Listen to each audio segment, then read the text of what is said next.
Plutôt bien, je suis vraiment contente de cette saison. On a pu voir plein de facettes, je pense, de chacune de nos personnalités. On a eu la survie, on a fait la tribu aussi, donc je suis très contente d'avoir fait cette saison particulièrement pour le côté humanitaire qui changeait, je trouve, des autres aventures. Je passe au-dessus, voilà, j'ai vécu pire dans ma vie, je pense. J'essaye de passer au-dessus, voilà. Je réponds pas, tu vois, même sur Twitter, c'est vrai que je me fais assez discrète, mais je pense que ce que j'avais à dire, je les ai dit dans les épisodes simplement.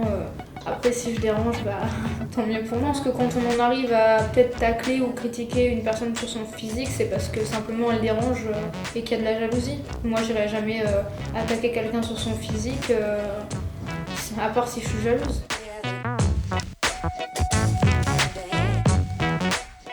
À peu près 10 000 euros.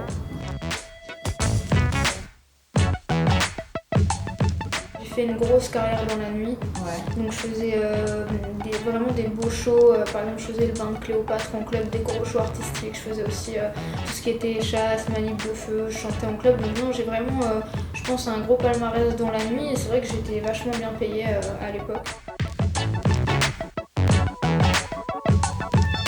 Quand je vois comme je me fais allumer alors que je suis vraiment naturelle intérieurement, si tu veux, je pense pas que j'en referai. Je pense que c'est plus que c'était, voilà.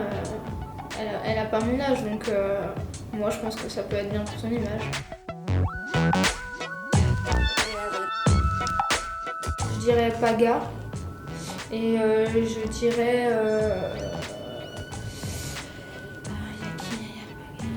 Non, franchement, Paga, ils vont me dire. Mais c'est vrai qu'il m'a impressionné. En fait, je trouve que c'est quelqu'un de très juste.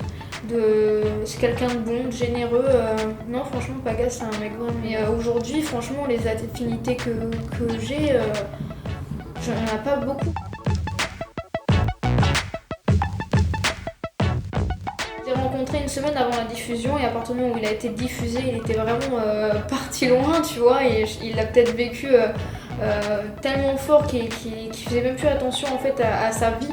Il était toujours sur les réseaux sociaux, c'était invivable. Et je lui avais dit, bah écoute, moi je me vois pas continuer une relation avec quelqu'un qui se lève et qui prend son ordinateur de suite sans dire bonjour. Enfin, c'était vraiment hallucinant. Si je regarde tous les tacles qu'il y a sur moi, j'en finis pas, je pars en dépression. Donc non, vraiment, je regarde pas.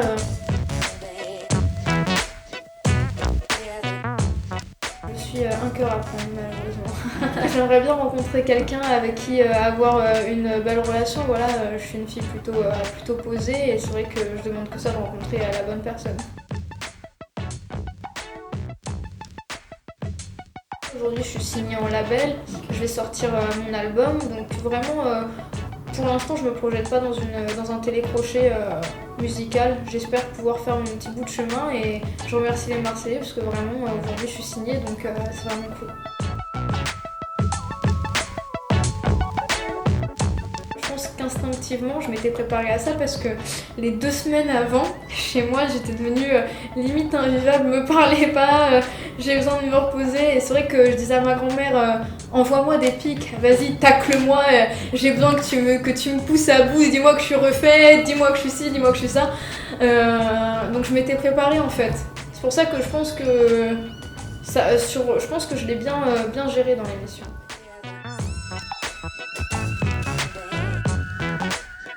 Ma grand-mère, elle me soutient. Après, elle trouve ça un peu méchant, les tacles qu'il y a sur moi. Elle a un peu de mal à le vivre, mais elle me soutient.